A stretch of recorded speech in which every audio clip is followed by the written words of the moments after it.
거울 받으시고 계세요. 거울 보시면서 제가 하는 질문에 스스로 한번 마음속으로 대답해 보시기 바랍니다. 나는 하나님의 일을 할 때에 어떤 자세로 일하는가?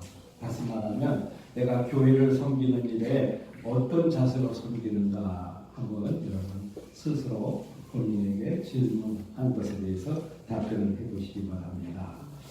정말 우리 하나님 일을 하는 가운데 기쁨으로 감사함으로 힘을 다해서 정성을 섬기고 있는가 아니면 형식적인가 억지로 하는가 하는 것들을 좀 생각해 볼 필요가 있습니다. 우리가 지난주에는 역대상 13장 1절부터 8절 말씀까지 교회 행정의 원리, 다시 말해서 하나님의 일을 하는 원리, 또 교회의 일을 진행하는 원리에 대해서 말씀을 드렸습니다. 그것은 곧 목사님 혼자 독단으로 하는 것이 아니고 먼저 당회와 의논을 하고 당회에서 조율이 된 것을 공동회의에 대표 상정을 하고 공동회의에서 이제 모든 성도들이 찬성을 하게 되고 그렇게 되면 이제 교회 일을 시행을 하게 되는데 그렇다고 해서 다 된 것이 아니라고 그랬죠. 최종적으로는 하나님이 함께 하시면 하나님이 허락하시면 하는 일입니다. 그러니까 이 밖에 민주주의와 이 교회가 다른 점이 바로 그 점이 달라요. 나머지 앞에 두 가지는 이 민주주의와 거의 비슷하거든요. 그런데 마지막에 어떤 일이 있어도 모든 백성이 다 원한다 할지라도 하나님이 함께하지 않으시면 하나님이 원하지 않으시면 교회 일은 이루어질 수가 없다는 거예요. 그래서 모두가 다 함께 해보자고 했는데도 일을 실패하는 경우가 왜 나옵니까? 하나님의 뜻이 거기에 있지 않을 때는 아무리 힘을 합치고 뜻을 합쳐도 그 일이 성공할 수 없다. 이것이 교회 일이다 하는 것을 말씀을 드렸습니다.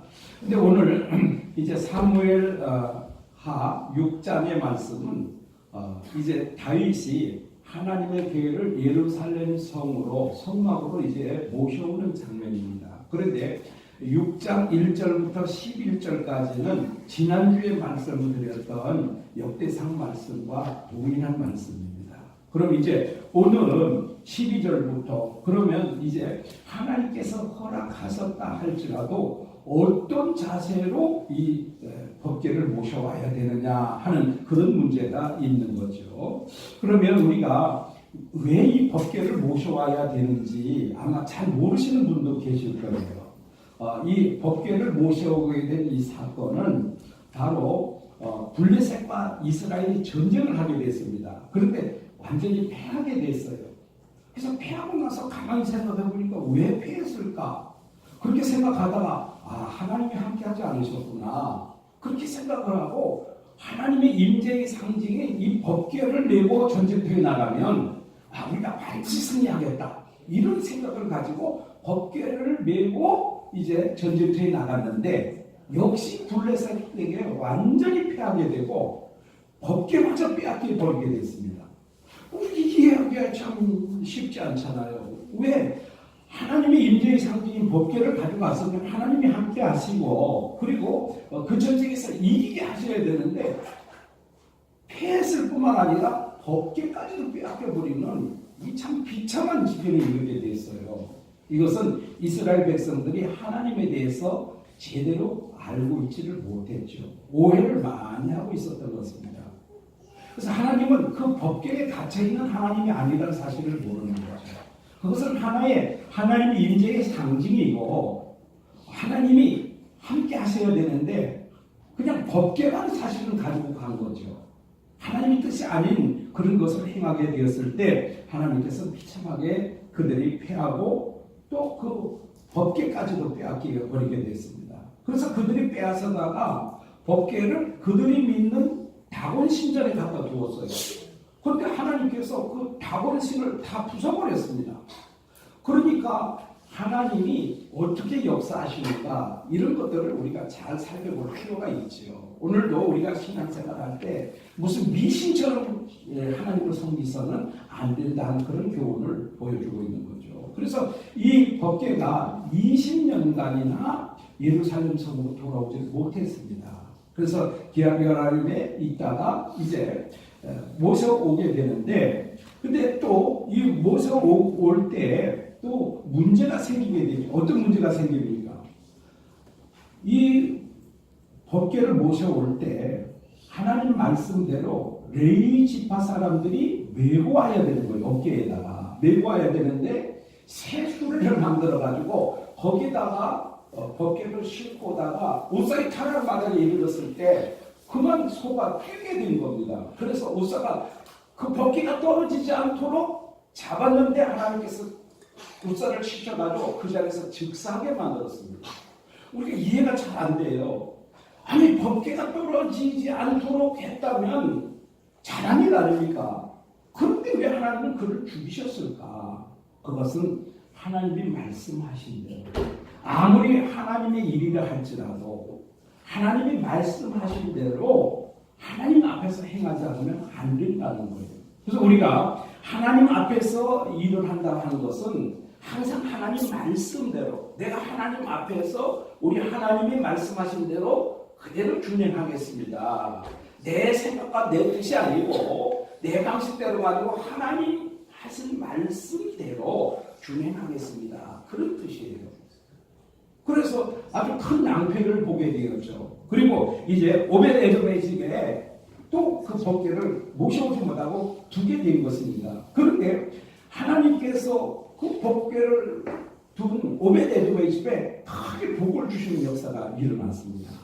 참 이게 어떤 사람은 화를 저주를 받고 어떤 사람은 복을 받고 왜 그럴까요? 바로 하나님이 원하시는 대로 하지 않으면 안 된다는 것을 말씀하고 있습니다. 신약 성경에도 유사한 사례가 있죠. 무엇이 있습니까? 사도행전 5장에 보면 아나니아와 삽비라 사건이 나옵니다. 그런데 그 당시에 모든 성도들이 은혜를 받아가지고 재산도 팔고 자기의 소유도 다 갖다 사도들의 발 앞에 놓고 어려운 사람들에게 나눠주고 공통으로 사용하고 막 이런 역사들이 일어났어요. 그러니까 아나니아 삽비라도 자기 체면이 있거든요. 그러니까 땅을 팔았어요. 땅을 팔아가지고 이걸 다 갖다 놓으려니까 아까운 생각이 드는 거예요. 그래가지고 얼마를 갖다가 감추어 놓고 갖다 드렸어요. 한번 생각해 보세요. 적은 돈을 들였을까요? 아닙니다. 많은 돈을 들였을 거예요. 왜냐하면 땅을 팔았어요. 땅을 팔았다고 하면 꽤 많은 돈이라는 것을 암시하고 있잖아요. 그런데 그 중에서 다 감추고 일부를 갖다 드린 것이 아니라 감춘 돈이 일부예요. 감춘 돈이. 그러니까 많은 돈을, 많은 헌금을 하나님 앞에 드린 거예요. 그런데 그날 부부가 다 하나님께서 치셔서 죽게 됩니다. 아니 세상에 이런 하나님이 어디 있을까? 그렇게 헌금을 많이 드렸으면 하나님이 복을 주셔야 되는데 왜 그를 죽이셨을까?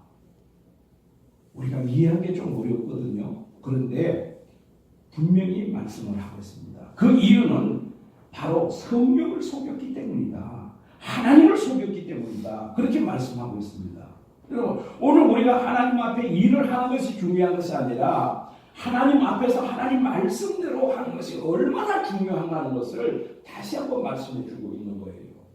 여러분, 그래서 오늘 우리가 하나님을 일을 할 때는 항상 하나님 말씀대로 하겠습니다 하는 그런 각오가 있어야 됩니다. 그래서 우리는 우리가 하는 일을 사람은 모를 수 있어요. 목사님도 모를 수 있어요. 옆에 있는 성도도 모를 수 있어요. 부부간에도 서로 모를 수 있어요. 하지만 누구는 다 알고 계십니까? 하나님은 다 알고 계시는 거예요. 그래서 이 코람데오라는 말이 하나님 앞에서 그런 뜻입니다. 하나님 앞에서. 그러니까 항상 하나님 앞에서 내가 행합니다. 그런 자세로 행하지 않으면 우리 하나님께서 복을 주시지 않는다는 겁니다. 오늘 우리가 그런 부분들을 잘 생각을 하시고 하나님이 말씀하신 대로 이제 법궤를 모실 때 어떻게 모셔가요? 한번 낭패를 당하고 난 다음에는 그 다음에 이제 레위 지파 사람들이 어깨에 메고 이렇게 이제 법궤를 옮기는 그런 일들을 하고 있습니다. 그런데 오늘 우리가 읽은 말씀이 그렇게 긴 말씀이 아닌데 여기서 하나님 앞에서라는 말씀이 5번이나 반복되고 있는 것을 보게 됩니다. 무엇이든지 다 하나님 앞에서 하고 있는 그런 모습을 보게 됩니다. 여러분, 우리가 무엇을 하든지 내가 하나님 앞에 있다. 하나님이 지금 나를 정확하게 보고 계신다. 그런 것을 우리가 잠시도 잊어서는 안 될 줄 압니다. 그 다음에 우리가 하나님 일을 할 때는 어떻게 해야 되냐면은 기쁨과 즐거움으로 해야 됩니다. 그래서 사무엘하 6장 12절 말씀에 보면은 뭐라고 말씀하고 있습니까? 다윗이 하나님의 궤를 기쁨으로 메고 오벳 에돔의 집에서 다윗성으로 올라갈세. 기쁨으로 그랬습니다. 그 다음에 이제 15절에도 보면 다윗과 온 이스라엘 족속이 즐거이 환호하며 나팔을 불고 여호와의 궤를 메어오니라. 또 16절에 보면 다윗 왕이 여호와 앞에서 뛰놀며 춤추는 것을 보고 그랬습니다. 그러니까 하나님 일을 하는 데 있어서 이 법궤를 모셔오는 데 있어서 가장 기쁨과 즐거움을 하고 있다는 거예요. 여러분, 우리가 하나님 일을 하면서 억지로 합니까? 죽지 못해 합니까? 맞지 못해 합니까? 체면 때문에 합니까? 이렇게 하면 하나도 복이 되지 않는 거예요. 그래서 제가 여러분에게 늘 강조드리는 말씀이 있어요. 무슨 말씀입니까? 여러분, 무엇을 하든지 행복한 마음으로 하세요. 하나님 일할 때 행복한 마음으로 하세요. 이런 데서 11조를 드릴 때도 행복한 마음으로 11조 드리세요. 주일 성수할 때도 행복한 마음으로 주일 성수하세요. 봉사를 할 때도 행복한 마음으로 하세요. 근데 보면은요, 봉사하면서 얼마나 짜증을 내고 싸우고 이러는지 몰라요. 이거는 정말 보기 안 돼요. 아무도 보기 안 되는 일을 왜 하는 거예요? 절대로 그렇게 해서는 안 돼요. 정말 이 다윗처럼 온몸을 드러내면서 이렇게 춤을 추면서까지는 못하더라도 정말 행복한 마음으로 하면 우리 하나님께서 크게 복을 주시는 것을 보게 됩니다.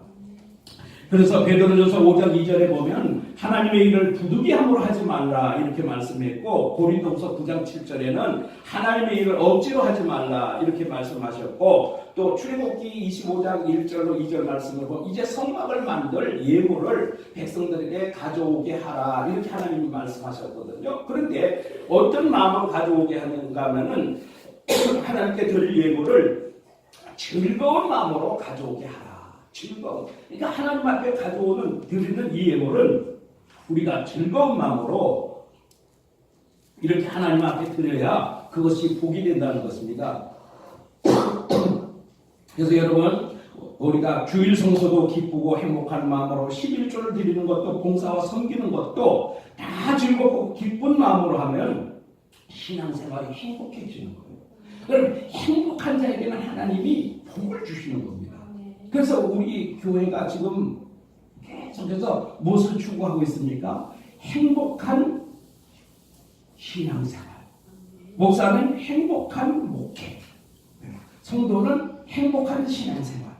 또 교회는 행복한 교회. 이것을 지금 추구하고 있지 않습니까? 그러니까 우리가 이제 마음을 좀 바꿔야 돼요. 모든 것이 다 기쁘고 즐겁고 행복한 마음으로 하게 되면 그것이 완전히 나의 삶을 바꾸는 역사가 일어날 줄로 믿으시기 바랍니다. 그런데 항상 힘들다, 어렵다, 부담스럽다 이런 생각을 가지고 하면요, 그것이 힘들고 어렵고 부담스러울 수밖에 없어요. 그러니까 오늘 우리가 오늘 하나님 앞에 나와서 예배드리는 이 순간이 얼마나 행복한가. 예를 들면 누군가가 청와대에 초청을 받으면요, 온 동네 방네 소문내고 난리 납니다. 뭐 양복도 새로 맞추고 뭐 별 난리를 다 치시잖아요. 그런데 만왕의 왕 대신 우리 하나님 앞에 오늘 초청을 받은 겁니다. 그런데 여러분, 만왕의 왕 대신 하나님 앞에 오늘 초청을 받아서 나오신 여러분, 과연 우리 하나님 앞에 나올 때 과연 여러분 얼마나 정성을 다하고 준비를 잘해서 여러분 나오셨는지 한번 생각해 보세요. 여러분 혹시 주일날 교회 나오실 때 입는 옷과 평상시 입는 옷이 구별되어 있습니까? 뭔가 좀 구별되게 나와야 되지 않겠습니까? 마음이 좀 구별되어 있습니까? 행동이 좀 구별되어 있습니까? 날이 좀 구별되어 있습니까? 이거 분명하게 우리 하나님 앞에 나는 오늘 하나님 앞에 예배드리러 이 하나님 앞에 초청을 받아서 하나님의 왕 되신 하나님께 초청을 받아서 예배의 자리로 나간다. 얼마나 영광스러운 자리입니까? 정말 이거보다 더 영광스러운 자리가 있을 수 없어요. 왜? 하나님을 만나는 자리니까. 하나님을 만났다면 오늘 이 다윗이 하나님의 궤를 메고 오면서 감당을 못하는 거예요. 자기 그 기쁜 마음을 감당을 못하고 있는 그런 모습을 보잖아요. 여러분 오늘 하나님 앞에 나와 지금 예배드리면서 우리의 마음이 너무 기뻐서 정말 감당을 못할 정도 그 정도의 기쁨이 있다면 여러분 몸속에 있는 병 다 낫습니다. 여러분이 가지고 있는 문제 다 해결됩니다. 모든 것 다 하나님께서 그 순간에 다 해결하는 역사가 일어날 텐데 그렇지 못하면 오거나 말거나 똑같은 상황이 하나도 변화가 되지 않는 그럴 것입니다. 그 다음에 우리가 하나님의 일을 할 때는 힘을 다하여 해야 됩니다. 오늘 말씀에 보면 다윗이 하나님 앞에 춤을 추는데 힘을 다하여 춤을 추었다. 그렇게 말씀하고 있습니다. 여러분 오늘 우리가 정말 하나님 앞에 어떤 면에서 힘을 다하였는지 한번 생각을 여러분 한번 해보세요. 우리 학생들이 많이 있는데 제가 그 조치원에 있는 행복시민교회를 가니까 그 목사님 딸이 지금 중학교 3학년이에요. 이제 고등학교 입학을 하는데 난리가 난 거예요. 뭐가 난리가 났느냐. 그랬더니 뭐 연예인 저는 이름도 잘 기억을 못하겠어요. 그 연예인이 앨범을 발매했대요. 앨범을. 근데 그 앨범이요 한 5만 원 돼요. 5만 원. 5만 원 되는데 그 앨범을 사지 못해서 정말 속된 말로 환장을 한다는 거예요. 그래서 지난번에 정은진 소장을 모시고 이제 좀 진로 세미나를 했는데 그 세미나를 듣고 목사님이 감동을 받았어요. 그래서 오늘 우리 딸에게 그 앨범을 사줘야 되겠다 이런 생각을 하게 됐습니다. 그런데 그 앨범을 사는데 5만 원이 들었는데 그 5만 원을 들인 그 앨범을 하나님보다 더 소중하게 여겨요. 이 청소년들은 그래요. 청소년들. 여러분 자기가 좋아하는 연예인 콘서트 같은데 그런데 한번 참석하려고 1박 2일씩 줄 서는 것은 일도 아닙니다. 오래전에 우리 교회 우리 광희 형제 알 거예요. 중부동부 우리 서울 MBC에 음악 캠프인가 거기 갔다 왔어요. 갔다 왔는데 거기에 줄이요 말도 못하게 줄을 서 있어요. 1박 2일 거기 길가에 자리 깔고 자요. 그리고 거기 한번 들어가려고. 근데 우리는 백이 있어가지고 봉고차 타고 바로 들어가서 촌에서 와가지고 바로 들어가가지고 바로 제일 앞좌석에 이렇게 자리를 잡아서 구경을 잘하고 왔는데 청소년들은 그렇게 해요. 청소년들은. 그런데 여러분 오늘 우리가 하나님을 예배하는데 과연 이 연예인들 만나기 위한 연예인들이 발행한 그런 앨범 하나를 소유하기 위해서 우리가 그렇게 하는 것만큼 과연 했느냐 이거예요. 우리 학생들 한번 생각해 보세요. 내가 하나님을 믿노라 하면서도 지금 그 연예인들을 만나고 그 연예인들을 위한 거기에 투자하는 것보다 우리 하나님을 만나기 위하고 우리 하나님의 일을 하는 데 있어서 내가 그만큼 힘을 다했나. 우리 장년부도 마찬가지예요. 내가 좋아하는 것 그것 하는 데는 무엇이든지 아깝지 않다고 투자했죠. 그런데 여러분 식구가 한번 외식 한번 하면 얼마 들어갑니까? 보통 4, 5인 가족 되면 한 15만 원 들어가요. 그런데 여러분 우리가 신앙서적 하나 2, 3만 원짜리 15,000원짜리 하나 사는 거 그거 사지 않아요. 예? 우리가 교회에서 뭐 한다고 거기 헌금하는데요. 그렇게 별로 동참하지 않습니다. 여러분, 과연 우리가 하나님의 일을 하는데 힘을 다해서 일을 했는지 우리가 다시 한번 돌아볼 필요가 있습니다. 정말 내가 힘을 다해서 한다는 그 의미가 나에게 어떤 의미인지 우리가 다시 한번 돌아볼 필요가 있습니다. 이렇게 다윗처럼 힘을 다해 우리 하나님의 일을 하게 될 때 우리 하나님께서 복을 주시는데요. 오늘 내가 드리는 예배, 찬양, 기도, 헌금, 봉사, 섬김 정말 내가 힘을 다해서 하고 있는가? 오늘 다윗의 모습을 통해서 우리가 한번 자신을 돌아보기를 원합니다.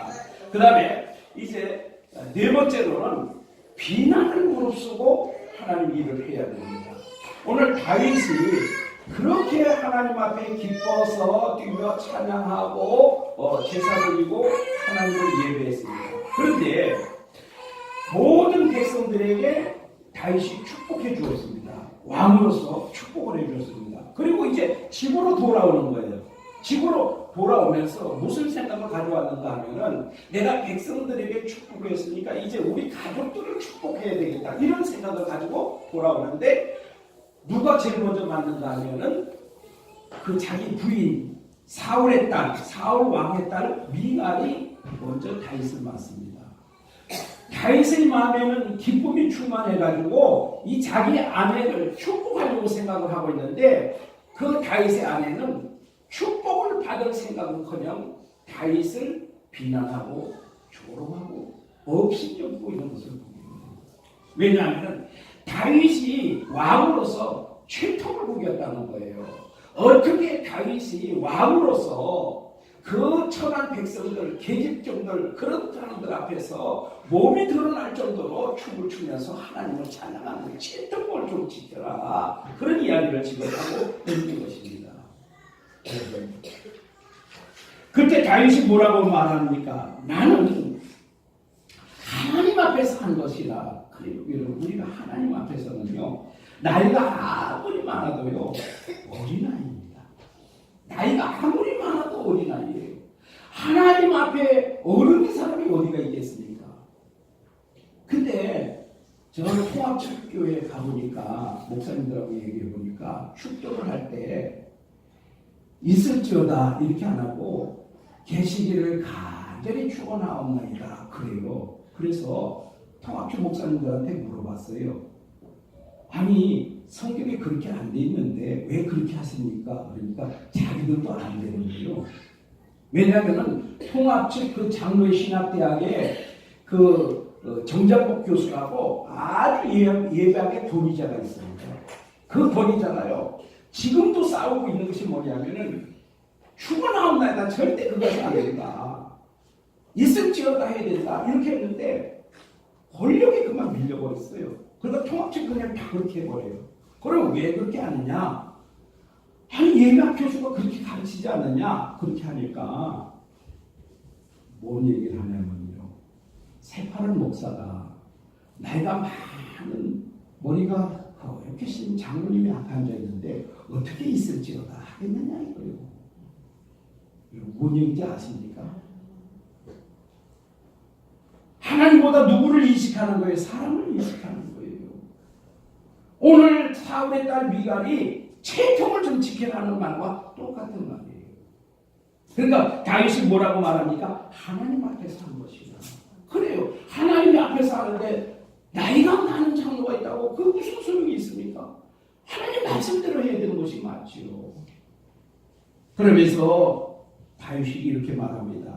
내가 이보다 더 낮아서 스스로 천하게 보일지라도 내가 이보다 더 낮아 보인다 할지라도 하나님 앞에는 난 그렇게 할 수밖에 없다. 오늘 우리가 하나님 앞에 높아져서 되겠습니까? 우리 하나님 앞에 낮아져야 됩니다. 여러분 나를 누가 비난한다 할지라도 나는 하나님을 찬양하고 하나님을 높이고 하나님을 경배하는 일이고 또 하나님을 위한 일이라면 나는 누가 어떤 비난을 하도 나는 그 비난에 귀를 기울이지 않고 나는 내가 더 낮아지는 한이 있더라도 나는 그렇게 하겠다. 그런 각오가 여러분 서 있어야 됩니다. 여러분 신앙생활 하다 보면은요 그런 경우가 많이 있어요. 찬양을 또 좀 특이하게 하는 분들이 있어요. 그러면 막 비난하지 않습니까? 또 좀 열심히 내는 사람이 있으면 또 뭐라고 말해요. 옆에서 시비 줄 때를 너만 열심히냐, 너만 열심히 있냐, 너만 교회 일하냐 이러면서 비난하는 사람들이 또 많이 있잖아요.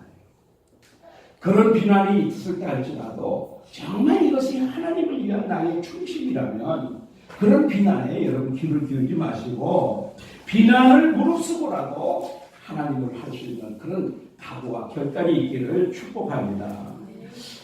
저는 어느 한 찬양 사역자의 간증을 잊을 수가 없습니다. 이분이 찬양 사역을 이제 시작하고 전국에 집회를 다니는데 포항에 갔을 때 일이라고 합니다.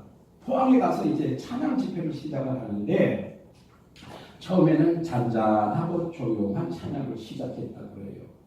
그런데 제일 우측에 끝에 앉아있는 청년 한 사람이 이 한 손을 들고 찬양을 하는데 자기가 봐도 그 표정이 좀 닭살이 돋을 정도로 좀 느끼하더라는 거예요.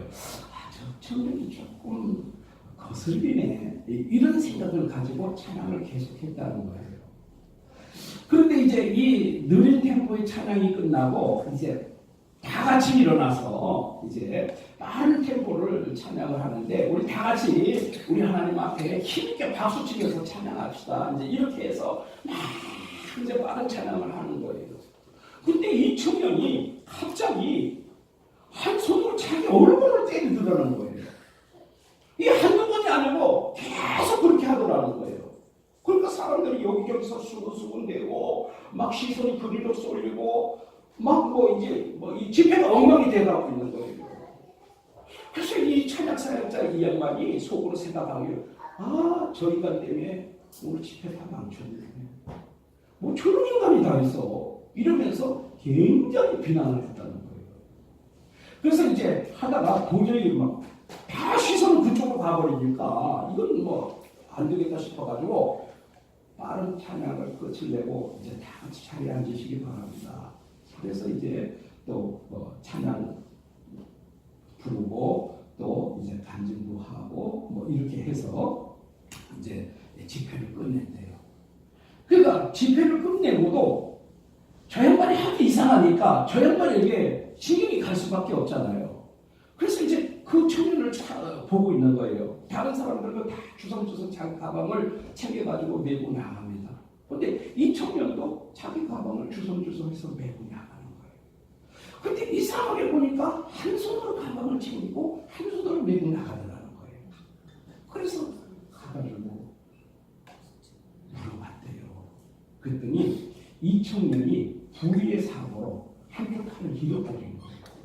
한쪽은 의술을 하고 있었던 거예요. 그러니까 이 한숨밖에 쓸 수가 없어요. 근데 우리 다 같이 힘있게 즐겁게 우리 하나님을 손뼉치면서 찬양합시다 이러니까 이 의술을 가지고 어떻게 할 수가 없는 거예요. 그러니까 이 하나 남은 손 가지고 자기 얼굴 뺨을 때려서라도 그 박수 소리를 내면서 찬양했던 거예요. 그거를 모르고 얼마나 많은 사람들이 저 또라이 아니냐, 저 사람 때문에 오늘 집회 다 망쳤네, 찬양을 인도하는 사람조차도 저 인간 때문에 오늘 집회 다 망쳤네, 이렇게 비난을 했다는 거예요.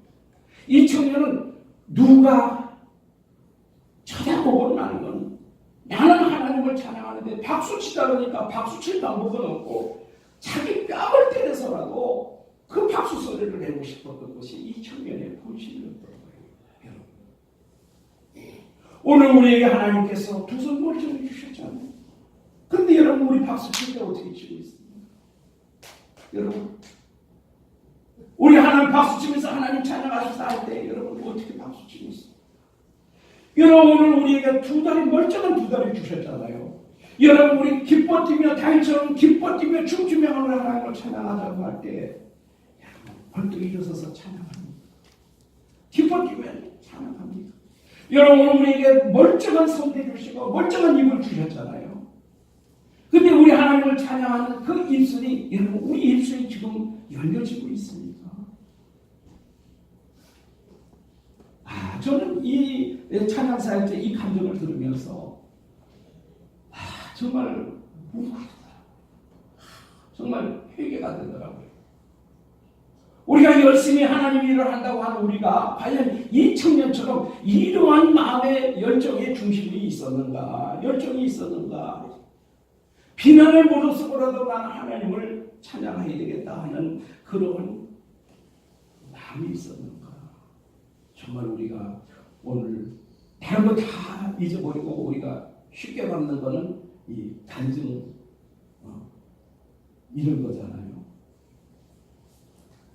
여러분 오늘 우리가 이 청년의 그 감정을 우리가 정말 마음속에 새겨야 될 줄 압니다. 제가 지난번에 한번 말씀드렸죠. 저 소록도에 한센병 환자들 집회 갔을 때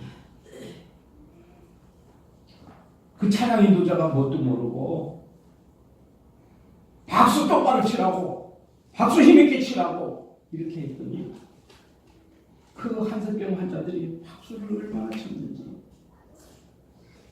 집회가 끝나고 다 돌아가는데 성전을 관리하는 관리 집사님이 와서 쓰레받기에 뭘 허역을 자꾸 쓸어 담더라고 그러잖아요. 그게 뭔가 했더니 손마디마디가 뭉그러져가지고 다 땅에 떨어져버린 거예요. 한센병 환자들. 자기가 비록 한센병에 걸려가지고 세상 사람들이 문둥병 환자라고 비난하고 조롱해도 그 사람들은 그 문둥병 걸린 그 몸이라도 하나님이 주시는 그 은혜를 감사해서 찬양하고 있지 않습니까? 오늘 우리 하나님께서 우리에게 물질 주시고 건강 주시고 가정 주시고 교회 주시고 직장 주시고 무엇이든지 우리에게 다 주셨는데 과연 우리가 하나님의 일을 하는 우리의 모습이 여러분 어떤지 이 두 사례를 통해서 다시 한번 생각해 보기를 소원합니다. 그래서 정말 하나님, 내가 하나님의 일을 할 때에 내가 바로 오늘 다시 행했던 이런 네 가지의 자세를 가지고 하나님의 일을 하겠습니다. 그런 우리 마음에 감동이 있기를 축복합니다.